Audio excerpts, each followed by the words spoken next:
জুনাই আৰক্ষী থানাত বিলাসী গাড়ীৰ মেলা।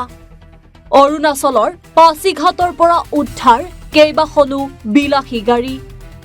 গুৱাহাটীৰ পৰা গাড়ী ভাড়াত আনি অৰুণাচলত বিক্ৰী। গুৱাহাটীৰ ৰূপজ্যোতি দাস নামৰ প্ৰবঞ্চকৰ বিৰুদ্ধে এই অভিযোগ। জুনাই আৰক্ষী থানাত শনিবাৰে দেখা গ'ল বিলাসী গাড়ীৰ মেলা। স্কৰপিঅ', থাৰ, ৰক্স, গ্ৰেণ্ড ভিটাৰা, বলেৰো আদিকে ধৰি কেইবাখনো বিলাসী গাড়ীৰে ভৰি পৰিছে জুনাই আৰক্ষী থানাৰ চৌহদ। এই বিলাসী গাড়ীসমূহ জুনাই আৰক্ষীয়ে অৰুণাচল আৰক্ষীৰ সহযোগত উদ্ধাৰ কৰি লৈ আনিছে অৰুণাচলৰ পূব চিয়াং জিলাৰ বিভিন্ন অঞ্চলৰ পৰা।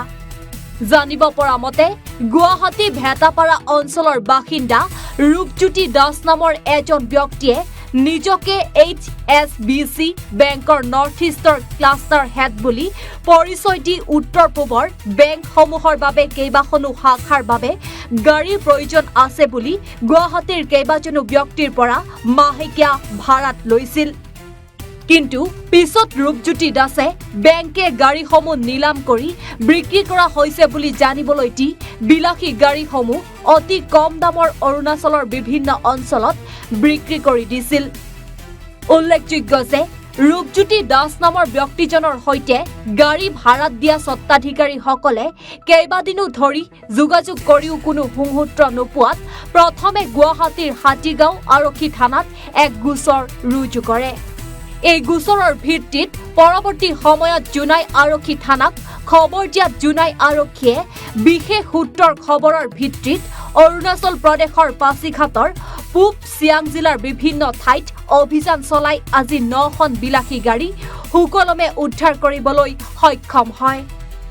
হেৰুৱা গাড়ীৰ স্বত্বাধিকাৰীসকলে জনোৱা মতে ৰূপজ্যোতি দাসে গুৱাহাটীৰ বিভিন্ন ব্যক্তিৰ পৰা বেংকটোৰ নামত প্ৰায় 200ৰো অধিক গাড়ী ভাড়াত আনি অৰুণাচলত বিক্ৰী কৰি দিয়া বুলি প্ৰকাশ কৰাৰ লগতে ঘটনাত এক বৃহৎ চক্ৰ জড়িত থকাৰ সন্দেহ প্ৰকাশ কৰিছে। আমাৰ ইনফৰমেশ্যন আছিলে, আমাৰ খবৰ আছিলে যে কিছুমান গাড়ী অৰুণাচলত যিখিনি গাড়ী মিছ এপ্ৰপ্ৰিয়েট কৰিছিলে অসমৰ বিভিন্ন জেগাৰ পৰা কিছুমান গাড়ী আনি অৰুণাচলত চলাই আছে আৰু গৰাকীসকলে মানে তেওঁলোকে কমপ্লেইন কৰিছে বিভিন্ন থানাত।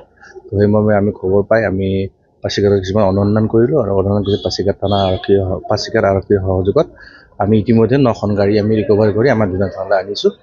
আমি আৰু ইয়াৰ পৰৱৰ্তী আৰু অনুসন্ধান চলিব আৰু সেইমৰ্মে আমি গাড়ী বিবিধ ব্যৱস্থা ল'ম। আৰু গাড়ীসমূহ বিভিন্ন জেগা অসমৰ গুৱাহাটী, মঙলদৈ এনেকৈ বিভিন্ন ঠাই আছিলে। আৰু তেওঁলোকক আমি বস্তুটো ভেৰিফাই কৰি আছোঁ। তেওঁলোকক আমি গাড়ীখন আমি পাইছোঁ, লৈ আহিছোঁ। আমি তেওঁলোকে কেনেকৈ গাড়ীখন পালে আমি সেইবোৰ ওপৰত অনুসন্ধান চলিব। আৰু আমাৰ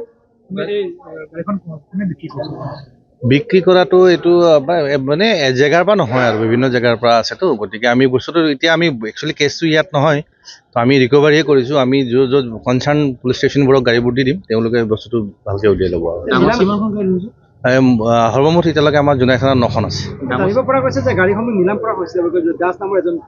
সেইবোৰ বিষয়ে মই এতিয়া ক'ব নোৱাৰিম, এইটো আমাৰ কনচাৰ্ণ পুলিচ ষ্টেচন তেওঁলোকে ভেৰিফাই কৰিব। আমাৰ SUV 700 আছে, তাৰপাছত গান ভিতৰত 2খন আছে, বলেৰো নিঅ এখন আছে, বলেৰো এখন আছে, থাৰ ৰক্স আছে, তাৰপাছত স্কৰপিঅ' S11 আছে আৰু স্কৰপিঅ' N আছে। আৰু গাড়ী আছে বুলি আমি চাই আছোঁ আমি, আৰু যদি তেনেকুৱা সময়ত পাম নিশ্চয় ব্যৱস্থা ল'ম। আমাৰ পৰা গাড়ী লৈছিলে আপোনাৰ ৰূপজ্যোতি দাসে লৈছিলে HSBC বেংকত চলিব বুলি কৈ পেলাই। তাৰ পৰা গাড়ীখন চলি আছিলে, মোৰ GPS কাটা নাই, মোৰ এইখন গাড়ী এই স্কৰপিঅ' N হয়, এইখন গাড়ী দিয়া আছিলে। এইখন গাড়ী দিয়াৰ পিছত এইখন GPSটো লাগি থকাৰ কাৰণেহে আজি গাড়ীখন পালোঁ আৰু জুনাই থানাৰ পৰা পালোঁ। তাতে পাছিঘাট থানাও বাৰু ছাপোৰ্ট কৰিছে।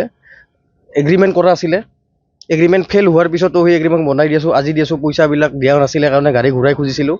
তাৰ পৰা এখন গাড়ী আছে আমাৰ ইটানগৰৰ গাড়ীখন এতিয়ালৈকে ৰিকভাৰী হোৱা নাই, কিন্তু গাড়ীখনটো হেৰুৱা নাছিলে। আমি 26 তাৰিখৰ পৰা মানে মিচিং হৈ আছিলে মানুহজন।